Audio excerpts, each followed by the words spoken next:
I never imagined I'd be standing here, in the atrium of the very hospital they once told me wasn't worth their time. The morning sun streamed through the glass ceiling, bouncing off the polished marble floors, and for a fleeting second, I felt the weight of every dismissed proposal, every rolled eye, every condescending smile. My heels clicked softly as I walked past a nurse carrying a tray of paperwork, the faint smell of antiseptic mingling with fresh tulips in a vase near the reception desk. My phone buzzed in my pocket, a message from someone I hadn't spoken to in years, someone who had once laughed at my charity ideas, who'd said I didn't understand real work. I paused, fingertips brushing the silk of my blouse, heart tightening with a mix of irritation, irony, and quiet satisfaction. Funny how life has a way of letting you tell the story your own way. I leaned against the cold marble railing overlooking the main hall, letting the gentle hum of activity fill the silence around me. The memory hit me, how I had once stood in a small community center, my heart brimming with hope, offering help that was refused. I had felt invisible then, dismissed as naive.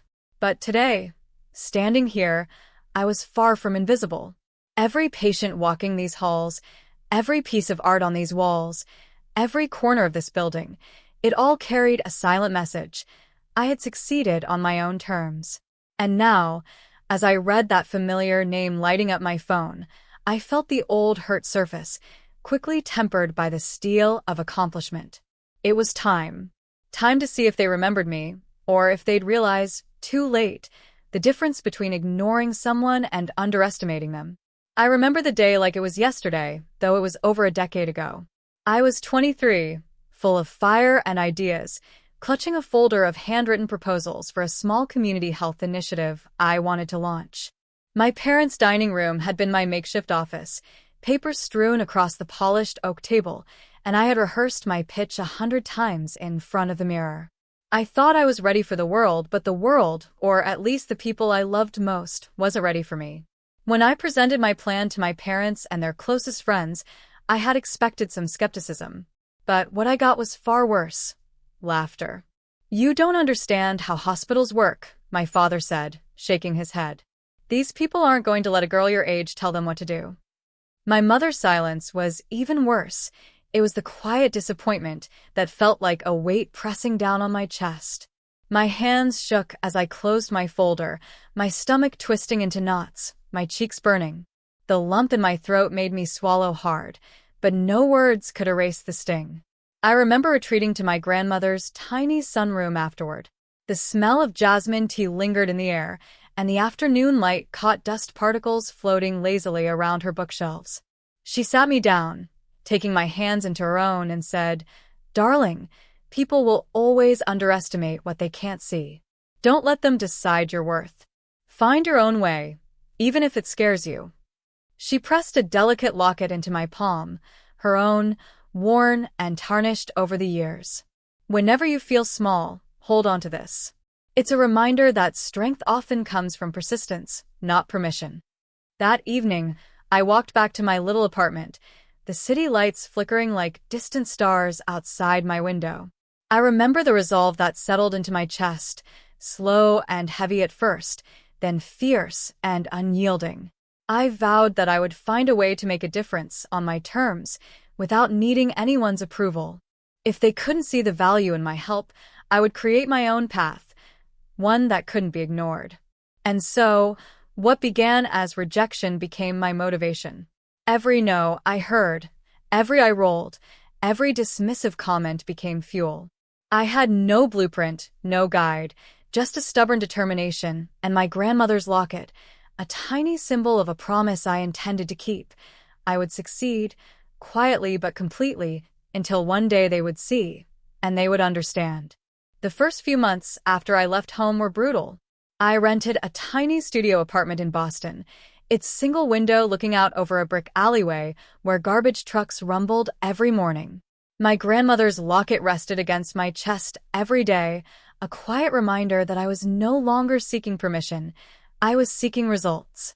I worked odd jobs, everything from receptionist shifts to tutoring, anything that kept me afloat while I researched ways to fund small healthcare projects.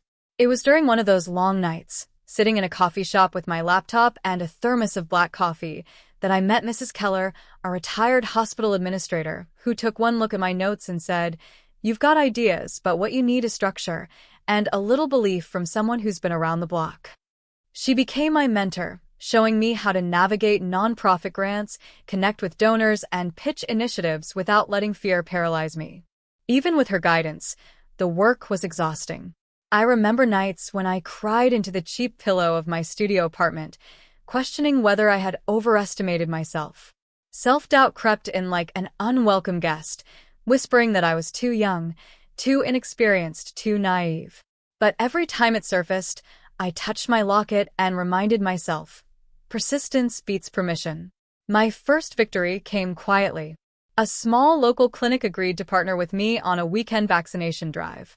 The look on the children's faces when they received care, the gratitude of parents who had nowhere else to turn, it was intoxicating. Then came my first donor, a retired doctor who gave a modest sum but, more importantly, offered encouragement.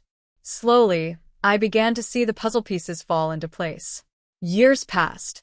I juggled multiple projects, built a network of volunteers, and steadily grew both credibility and funds. I learned to keep my success hidden from my family, posting only minimal updates on social media and never revealing the scale of my operations. I was quietly building a hospital network in underserved neighborhoods, every brick a testament to my resolve. I was making a real difference, and no one from my past could take that away. By the time I turned 30, I had accomplished more than I had dared dream. I had raised enough capital to start construction on a fully equipped hospital, one that would serve the very communities my family had dismissed. I walked through the empty corridors in the evenings, imagining the first patients, imagining their relief, their hope. I would make sure that the hospital wasn't just functional, it would feel warm, safe, dignified. Every room, every painting, every touch of color was a reminder of resilience.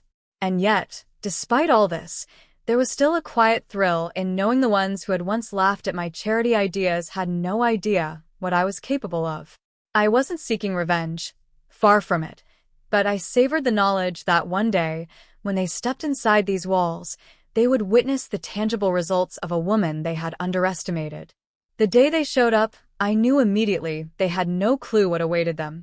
I had received a phone call the night before. My father, along with a few of the influential board members who had once dismissed my proposals, claiming they didn't have time for amateur ideas, wanted a tour of the hospital. They assumed I was a minor donor or perhaps a volunteer with small contributions. I greeted them in the lobby, calm, composed, every movement deliberate. The chandeliers reflected light off polished marble floors, and I could feel the faint hum of the air conditioning beneath my tailored blazer. I led them through hallways lined with local artwork, each piece chosen to inspire both patients and staff. Soft music played in waiting areas, subtle enough not to interfere with quiet conversations, but designed to calm anxious hearts. They didn't speak at first. Their eyes widened at the sleek, modern medical equipment, the spacious patient rooms, the well-stocked pediatric wing. One of the older board members muttered something under his breath. I caught the slight quiver in his voice, a combination of disbelief and shame. My father's jaw was tight, his fingers drumming lightly against the rail as though trying to ground himself. I stopped in the main atrium, under the grand glass ceiling, letting the moment stretch just long enough to ensure they felt the weight of the truth. "Welcome," I said softly, letting my words linger. "This hospital, you're standing in it because of a vision I had more than 10 years ago. The very project you ignored is now fully funded, built, and operational." Their faces paled. I watched as recognition flickered, first as confusion, then as dawning horror. My father's voice caught in his throat. You funded all of this?" I nodded. Every brick, every piece of equipment, every program in this hospital, I made it happen. Alone. And I didn't just contribute. I oversee operations to ensure it truly serves those in need. The work you refused to support, the people you dismissed, I made sure they had access to proper care. The silence was thick, almost tangible. I could see the shame flicker in their eyes, the memories of dismissive laughter from years ago playing like shadows across their expressions. One of the board members, who had once scolded me for dreaming too big, looked as though he might collapse if I said another word. I allowed myself a small, controlled smile. Not gloating, but measured, the kind that comes from knowing you've turned rejection into undeniable success. "I suppose you didn't believe in the value of my charity," I added. "That's all right. I never needed permission. But now, you can see that what I envisioned is real, and it's making a difference." The tension was almost unbearable, yet I stayed calm, letting the magnitude of the reveal sink in. I could see their minds racing, grappling with disbelief and the realization that the young woman they had dismissed had not only persevered but had created something far beyond their expectations. They had come expecting a modest, struggling idealist. Instead, they were confronted with a woman who had quietly transformed rejection into triumph, whose vision was now a beacon for countless lives. And in that moment, I felt a quiet satisfaction. The world had finally seen what I had known all along. I was more than they imagined, and I would never let them forget it. Standing in my office, overlooking the bustling hospital lobby below, I felt the balance of power shift fully into my hands. The very people who had once dismissed my ideas, who had laughed at my ambition and told me I was too young or too naive, now looked to me for direction. And I knew exactly what that meant. This was my moment to decide not only how they would witness my success, but also how they could participate in something meaningful under my terms. I gestured toward a conference room, leading them inside. The polished oak table reflected the afternoon sunlight streaming through floor-to-ceiling windows, and I watched as their eyes took in the space. Artwork that celebrated community resilience, awards I had quietly earned over the years, and framed letters from patients whose lives had been saved. I let them absorb it all before I spoke.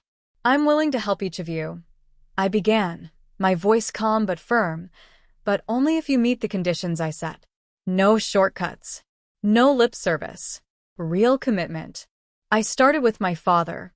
"You will volunteer in the pediatric wing for at least a month, every week. You will engage directly with patients and staff, and you will do it without interference from your status or ego. Only then can you understand the value of empathy over authority." Next, I addressed the board members who had dismissed my proposals. "Each of you will select one ongoing program to support actively, not just financially, but hands-on. You will attend planning meetings, speak with beneficiaries, and report progress directly to me. This is about learning humility and the importance of service, not credit." I saw subtle shifts in their expressions, surprise, discomfort, and, in some cases, genuine realization. They were confronting a truth they had long ignored, that influence and privilege mean nothing without action and integrity. Finally, I reminded them, this is not punishment. It's growth. You will make mistakes, you will be challenged, and yes, it will feel uncomfortable. But if you follow these conditions, you can be part of something that actually changes lives. And perhaps, along the way, you'll discover a part of yourselves you never knew existed. The room was quiet for a moment, heavy with tension and reflection. I could sense their minds ticking, weighing the challenge against their pride. But I also saw the flicker of understanding, the first signs that they recognized the difference between being complicit observers and active contributors. I leaned back slightly, letting the authority in my posture speak for me. Compassion tempered with unwavering resolve. I had endured years of dismissal and doubt. I had built something magnificent with my own hands and heart. And now, I would not bend for old patterns of disrespect or indifference. They could learn or they could walk away, but the choice was theirs, and the responsibility was real. I left the room feeling a quiet satisfaction. The power had shifted, not as vengeance, but as a lesson in accountability and growth. And deep down, I knew that change, true, lasting change, was already beginning whether they realized it or not. Months passed, and I watched quietly as the people who had once dismissed me began to change. My father, hesitant at first, now spent Saturday mornings reading to children in the pediatric wing. One of the board members, previously arrogant and detached, had started attending planning sessions for community health workshops, listening intently to volunteers and patients alike. It wasn't perfect. There were stumbles, misunderstandings, awkward moments, but there was genuine progress, and I allowed myself a small, satisfied smile each time I witnessed it. I often found myself walking the halls alone in the early morning, sunlight spilling across freshly painted walls and gleaming floors. The scent of antiseptic had become strangely comforting, mingling with the faint aroma of freshly brewed coffee from the cafeteria below. These halls were no longer just brick and mortar. They were living proof of persistence, vision, and resilience. Every patient's laugh, every relieved sigh, every quiet "thank you" painted the story I had carried in my heart for years. One afternoon, I held my grandmother's locket in my hand, feeling its smooth edges worn by time and memory. I remembered her words, "Strength often comes from persistence, not permission." How right she had been. Every challenge I had faced, every moment of doubt or fear, had led me to this point. The hospital, the patients, even the very people who had once doubted me, they were part of the circle of my journey, evidence that perseverance could transform rejection into impact. I reflected on the woman I had been, the one who once felt small and dismissed, and on the woman I had become, composed yet compassionate, strong yet understanding, firm yet nurturing. I had learned that true success wasn't only about proving others wrong. It was about creating something that mattered, something enduring, something that could heal both body and soul. And as I looked out over the hospital, hearing the soft hum of life around me, I realized I had finally found peace. Not because they had acknowledged me, not because I had forced recognition, but because I had honored my own path and fulfilled my promise to myself. I whispered, almost to myself, holding the locket close to my heart. I chose persistence over permission, and that choice changed everything. For the first time in years, I felt wholly seen, not by them, but by the woman I had always known I could be.